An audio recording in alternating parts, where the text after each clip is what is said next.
Presbiteriana em Petrolina, acolhendo vidas, adorando a Deus e anunciando às nações.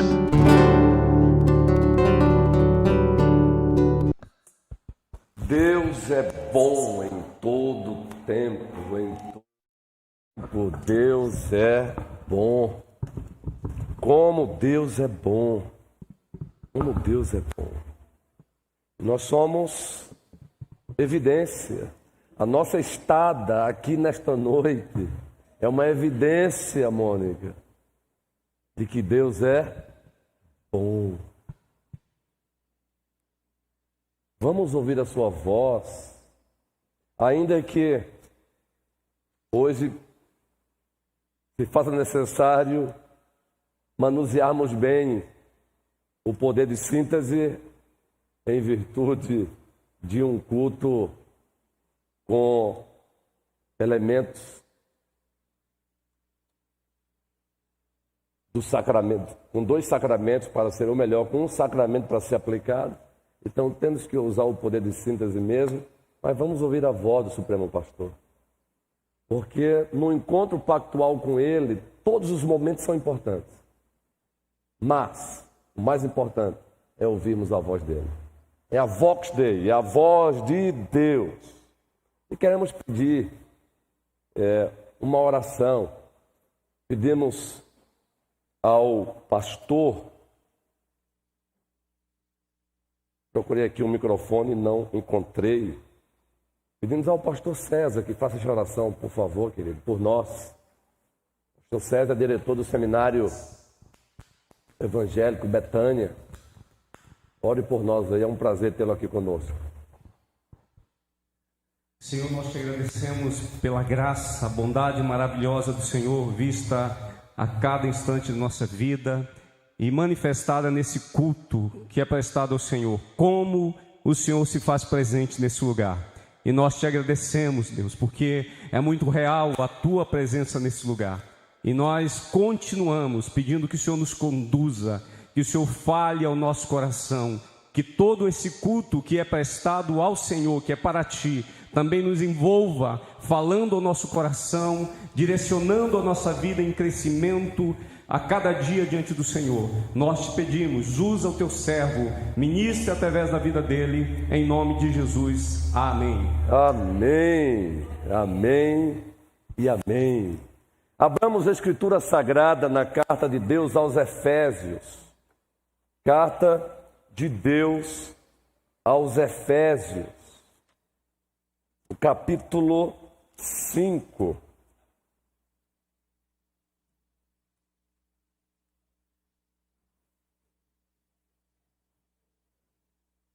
Neste primeiro momento, lerei apenas o versículo 21, como gancho homilético. Sujeitando-vos uns aos outros no temor de Cristo. Palavra de Deus. Presbítero Manuel.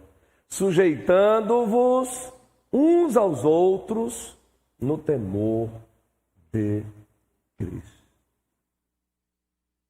Com muita frequência, Camuel, nós temos dito aqui deste púlpito de que o segundo bloco dessa carta, ele é composto de 3 capítulos. O 4, o 5 e o 6. O 4, o 5º e o 6º.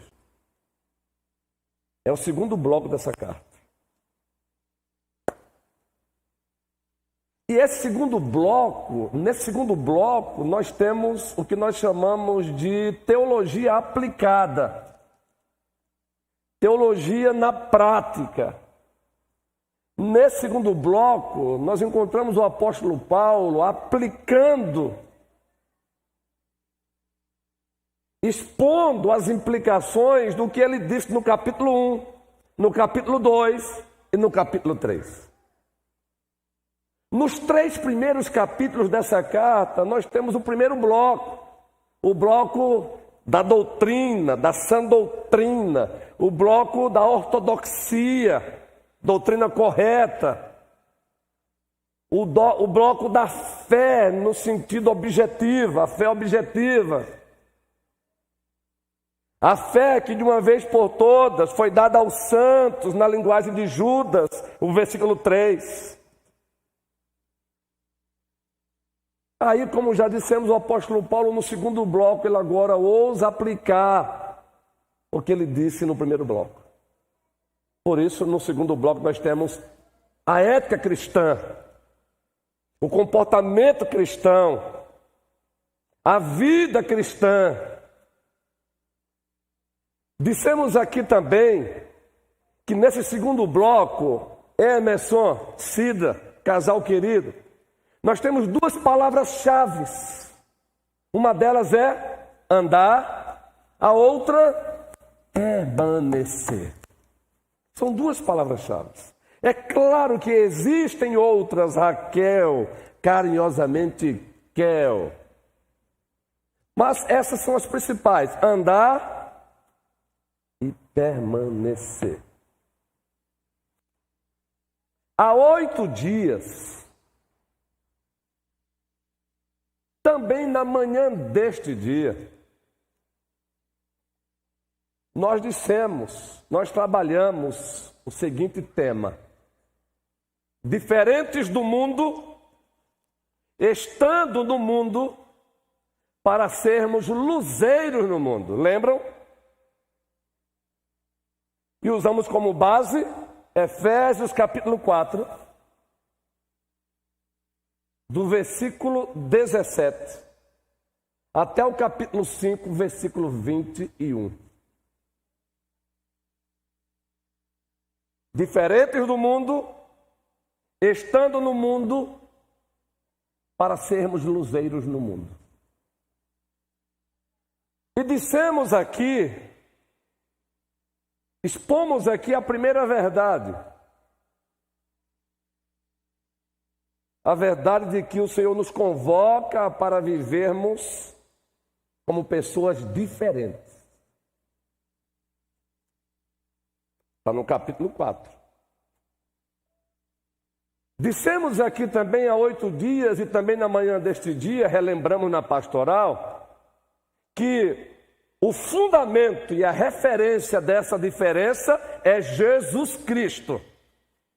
Jesus Cristo é o fundamento e a referência absoluta dessa vida diferente que devemos viver.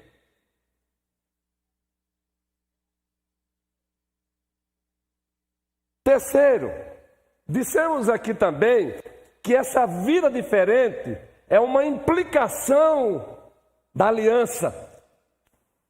Está também no capítulo 4. Quando Paulo ousa falar do trato passado, e quando ele vai expor, ele fala: vocês se despiram do velho homem, devem se despir do velho homem, devem se revestir do novo. Então, viver essa vida diferente é uma implicação da aliança. João, Luciana, Lu, é uma implicação, dissemos aqui também. Depois desse terceiro ponto, nós trabalhamos aqui ainda nos capítulos 4 e 5, essa vida diferente ao vivo e a cores, pois é o que Paulo passa a fazer. É como se ele saísse do aspecto geral e agora fosse caminhar no aspecto particular. É como se alguém perguntasse a ele: tudo bem, Paulo, eu já compreendi, agora detalhe um pouco mais isso aí. Esmiuça um pouco mais isso aí. E é o que ele faz no capítulo 4, a partir do versículo 25, dizendo: quem mentia, não minta mais. Quem furtava, não furte mais, e sucessivamente. E esse foi o nosso quarto ponto.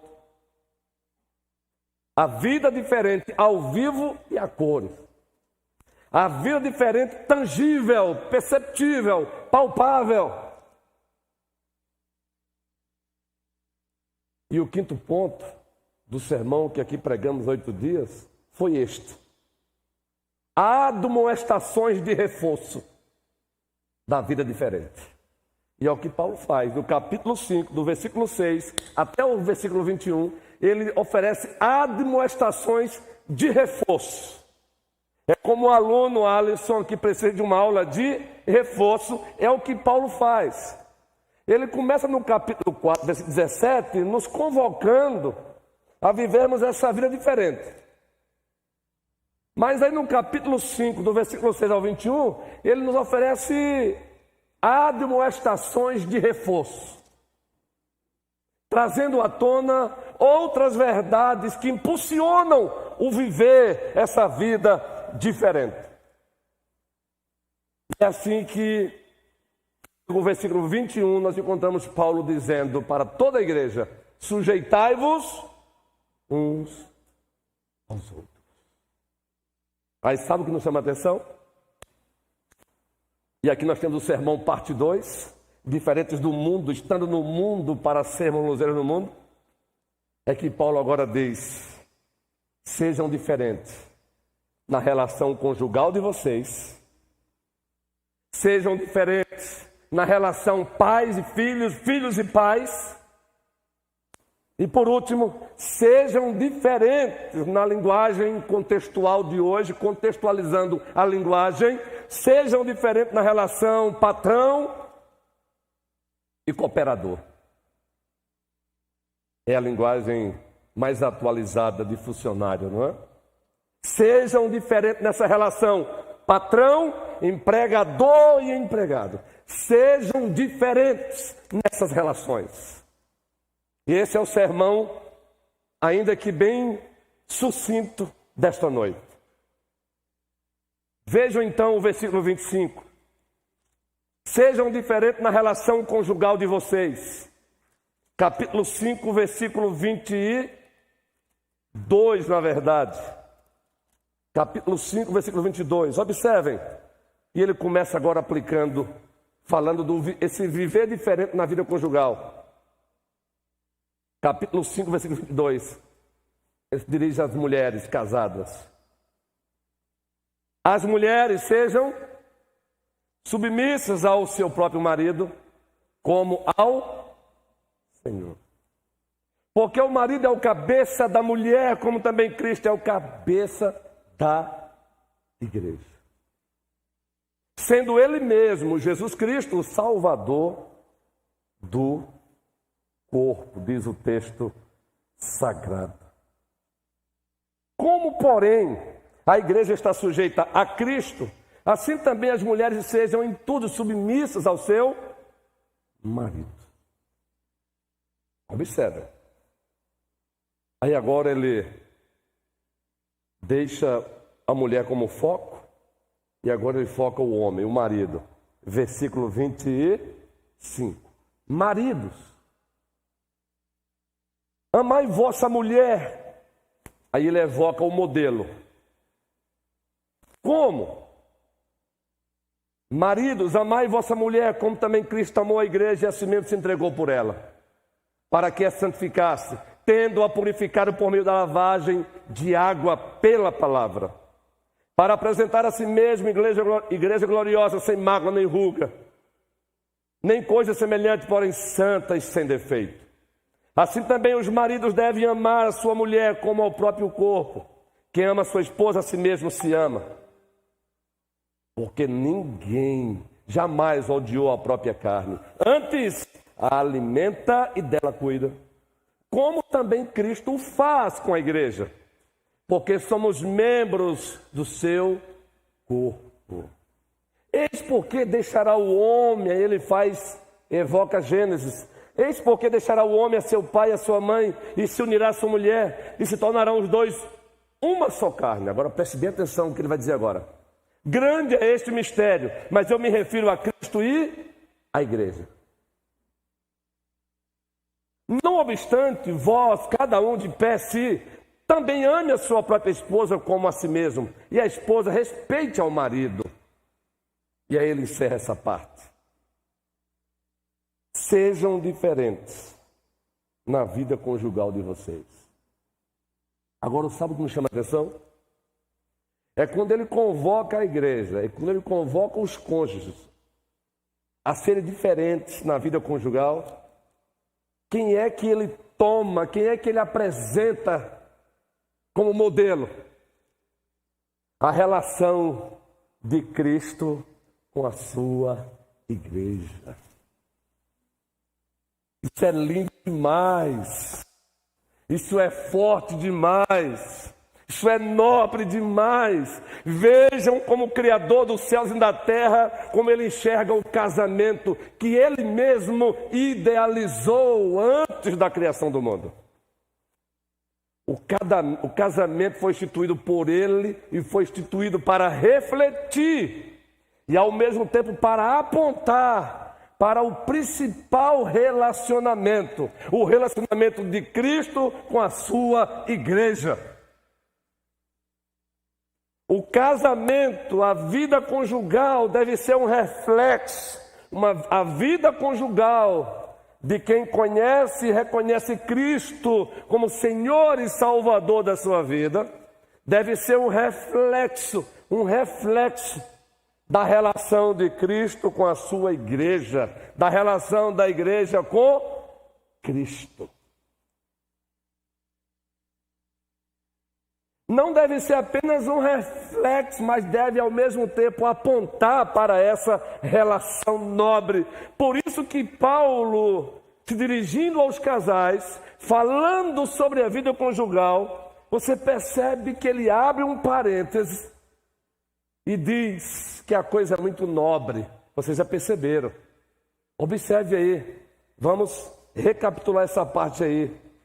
Quando ele diz assim no versículo 32... Grande é este mistério, mas eu me refiro a Cristo e à igreja. Por favor, eu tenho que usar mesmo o poder de síntese hoje. É necessário, mas agora entenda, por favor. Quando Deus fez o primeiro Adão, Ele não deixou esse Adão sem a sua Eva. A coisa andou aqui, Tereza, Carlos Alencar. Ele não deixou o primeiro Adão sem a sua Eva. Agora preste bem atenção na linguagem paulina. Ele também enviou ao mundo o segundo Adão. Quem é o segundo e perfeito Adão? Na linguagem paulina, escrevendo aos Romanos. Na linguagem paulina, escrevendo aos Coríntios. Quem é o segundo e perfeito Adão? Jesus Cristo. E ele não deixou o segundo Adão sem uma noiva. Ele também não deixou o segundo Adão sem uma esposa. Quem é a noiva do segundo Adão? Jesus Cristo. A igreja. Louvado seja o Senhor. Então você que é casado, preste bem atenção. Não é simplesmente um mandamento pelo mandamento, mas o que o mandamento representa. Quando Paulo diz às mulheres casadas, sejam submissas aos vossos maridos, Paulo está conclamando as esposas a olharem para a relação da igreja com Cristo. Uma relação de submissão, uma submissão voluntária, uma submissão como ato de adoração, uma submissão que faz bem a ela mesma. Quando ele diz aos maridos, ame as vossas esposas, ele chama os maridos a olharem para o segundo Adão. Como é que ele ama a igreja? Ele ama a igreja com um amor sacrificial. No próprio texto ele diz, mulheres, sejam submissas aos vossos maridos, assim como a igreja é submissa a Cristo. Aí você vai trabalhar um pouco mais como a igreja deve ser submissa a Cristo. Aí você vai aprender muita coisa bela. Porque ela não é submissa a qualquer um. Ela é submissa àquele que é o seu próprio Salvador. Ela é submissa àquele que se entregou por ela. Isso é glorioso demais. Isso é para deixar nós, maridos, também pedindo misericórdia ao Senhor. Porque a mulher, a esposa, deve refletir a relação da igreja com Cristo. E os maridos devem refletir a relação de Cristo com a igreja. E eu pergunto, esposas queridas, a vossa relação com o vosso marido tem refletido a submissão da igreja para com Cristo? É você e Deus. E nós, maridos, a nossa liderança tem refletido a liderança de Cristo para com a sua noiva, a igreja. Uma liderança que expressa um amor sacrificial. Então não é só o mandamento pelo mandamento. É para quem esse mandamento aponta. Aí o texto ele fica glorioso quando você percebe isso. Queridos, o primeiro casamento foi ministrado pelo próprio Deus. Está lá em Gênesis capítulo 2. E teve até poesia feita por Adão. Segundo os hebraístas, nós temos ali uma poesia, quando Adão diz: essa é carne da minha carne e osso dos meus ossos. Ela será chamada varoa, porque do varão ela foi tomada. Ali está um ato de poesia. Mas quem é que está ministrando? Quem é que faz Eva da costela de Adão e entrega a Adão? Deus. Preste bem atenção. Como o casamento é coisa nobre. E não vamos permitir que nenhuma ideologia diabólica, satânica, ateísta venha dizer que casamento é coisa retrógrade. Venha dizer que casamento é coisa do cristianismo ocidental. Casamento é coisa de Deus, um homem e uma mulher. Louvado seja o Senhor. Preste bem atenção. De lá para cá, muitos casamentos têm acontecido, presbítero Humberto. Muitos. E haverá o último casamento. E esse último casamento vai ser entre quem, gente? O noivo. E quem é o noivo? Jesus Cristo. E esse casamento vai ser com a noiva. E quem é a noiva? A igreja. E nós estaremos lá como igreja, sendo apresentado ao noivo Jesus Cristo. Então, mulheres amadas, essa verdade deve levá-las a ser submissas com alegria, com prazer, porque essa submissão representa algo que transcende, que vai para além do que os nossos olhos enxergam. Maridos, amemos as nossas esposas com esse amor sacrificial. Você lê esse texto, se você não balançar a cabeça como marido, é porque você não entendeu. E balançar como desespero. E balançar no sentido de misericórdia. E começar a pedir perdão ao Senhor. É ou não é? Sejam diferentes na vossa relação conjugal. Aí Paulo adianta e diz: sejam diferentes na vossa relação, na relação pais e filhos, filhos e pais. Capítulo 6. Filhos, obedecei a vossos pais no Senhor, pois isto é justo. Honra teu pai e a tua mãe. Aí ele cita o 5º mandamento. E o nosso catecismo maior faz um comentário lindo sobre esse mandamento. Para aqueles que não conhecem ainda o presbiterianismo, é um manual de doutrina nosso. Se você desejar se você nunca ouviu falar sobre esse tipo de manual, se você deseja conhecer, procure-nos depois. E vamos, quem sabe, até presenteá-lo com um material desse. Filhos, obedecer a vossos pais no Senhor, pois isto é justo. Honra teu pai e a tua mãe, que é o primeiro mandamento com promessa, para que te vá bem e seja de longa vida sobre a terra. E vós, pais, não provoqueis vossos filhos a ira, mas criai na disciplina e na admoestação do Senhor. Enquanto na relação conjugal, Paulo evoca como modelo a relação de Cristo com a igreja. Da igreja com Cristo. E agora? Será que Paulo tem modelo aqui? Tem. A relação de pais e filhos, filhos e pais. Sabem quem Paulo está pensando como referência aqui, gente? A paternidade de Deus. E quando nós estudamos Deus como nosso Pai, Ele é o Pai perfeito. Ele é a nossa referência perfeita. Aí se você, sim, tudo bem, quanto à relação dos pais e os filhos, a paternidade de Deus como referência. E quanto aos filhos, é só olhar para a relação do Filho Eterno, Jesus Cristo, com o Pai. Ao Senhor toda a glória.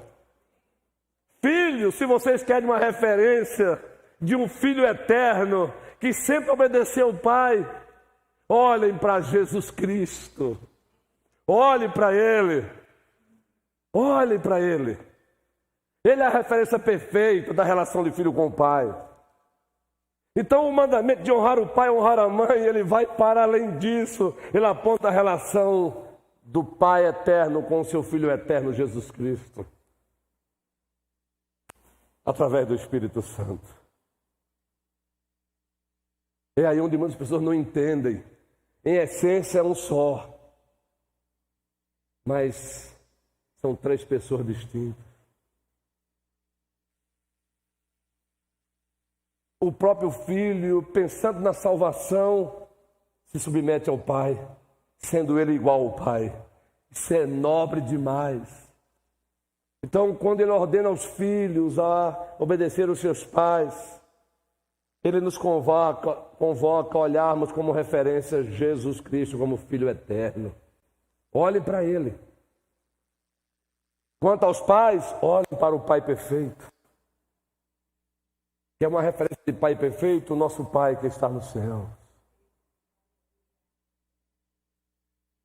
Exemplo, se alguém tem dificuldade de aplicar a disciplina para com seus filhos, natureza, objetivos, falando aos Hebreus, o autor disse que Deus disciplina a todos quantos Ele ama.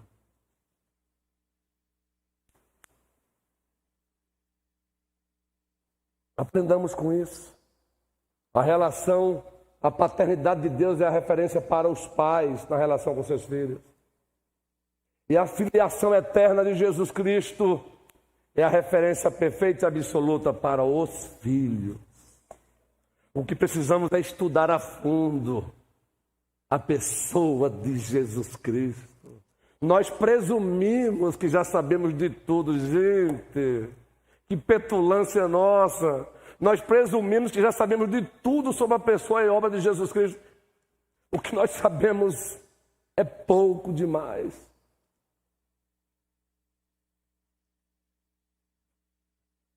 É pouco demais. Vejam como ele se relacionou com seus pais. Vejam como ele se relacionou com o Pai eterno. E papais, vejam como o nosso Pai eterno nos trata a nós mesmos. Por isso que Paulo diz: filhos, obedeçam aos vossos pais. Pais, não provoquem os nossos filhos a ira. Modelo, paternidade de Deus para os pais. Modelo, filiação eterna do filho para os filhos. Que o Senhor nos abençoe, que o Senhor nos ajude. Aí Paulo adianta e diz assim: calma, tem mais. A relação numa linguagem contextualizada, a relação empregador e empregado.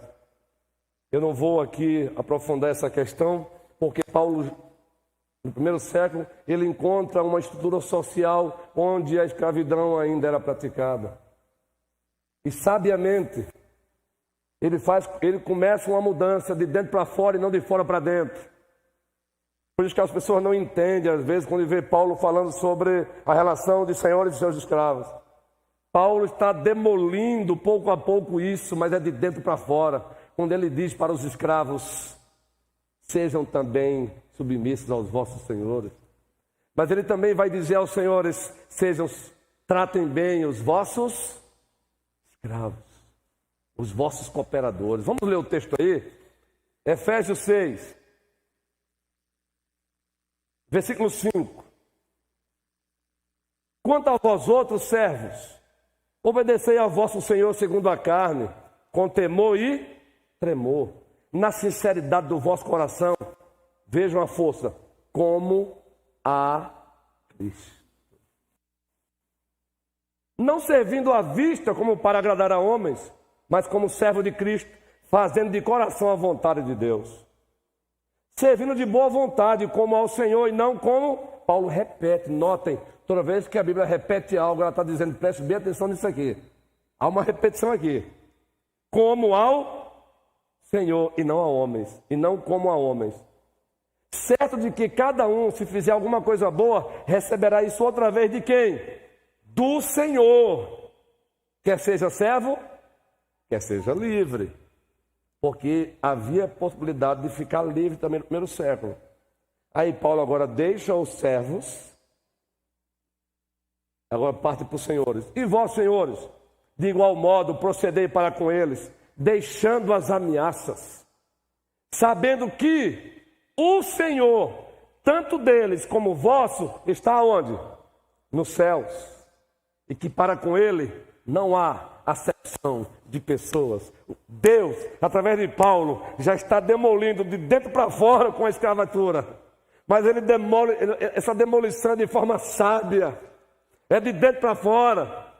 Aí você diz, tudo bem, pastor, a relação conjugal, a referência, Cristo e a igreja. A relação pais e filhos, filhos e pais, a referência, a paternidade de Deus, eterna. E a filiação do Filho eterno Jesus Cristo. E aqui, qual é a referência? A referência é a relação Senhor nosso e nós como seus servos. Como é que Ele nos trata? Ele é o Senhor. Tanto o eu sou, que aí você vai encontrar a palavra Senhor toda em maiúsculo, a ideia de eu sou o que eu sou, quando Ele se apresentou a Moisés. Mas quando a palavra Senhor tem apenas o S em maiúsculo, é porque a sua tradução é de Adonai, o soberano, o dono.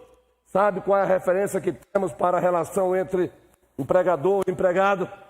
O Senhor soberano, o Senhor dos exércitos. Vejam como Ele trata os seus servos. Vejam como o Senhor soberano trata os seus servos. Então, patrões, olhem para o Senhor. E Paulo diz, o mesmo Senhor dos servos é o mesmo Senhor dos senhores. É o mesmo Senhor dos patrões. Preste bem atenção. E para com Ele não há acepção de pessoas. Então sejam diferentes na vossa relação, empregadores e empregados. Em o nome de Jesus Cristo. Isso não anula normas da empresa. Isso não anula estatutos da empresa.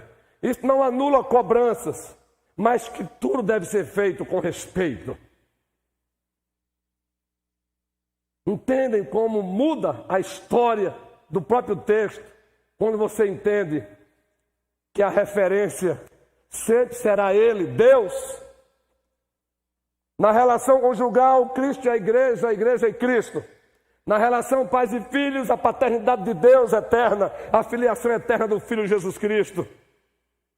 E ainda tem a relação do Espírito Santo, não vou entrar nessa questão agora. E quanto à relação patrão, empregados e cooperadores, o senhorio de Deus. Como Ele trata os seus servos?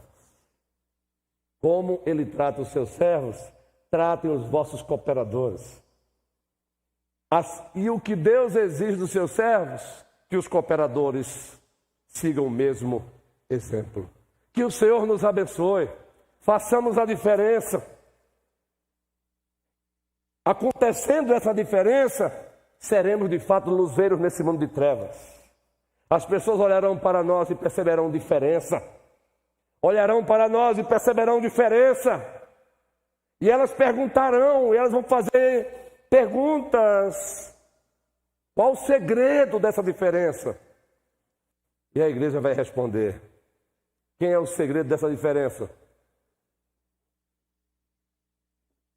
Foi muito baixo, gente. Quem é o segredo dessa diferença?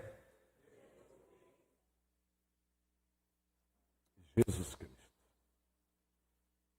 Assim brilha a vossa luz diante dos homens, para que vejam as vossas boas obras e glorifiquem ao vosso Pai que estás nos céus.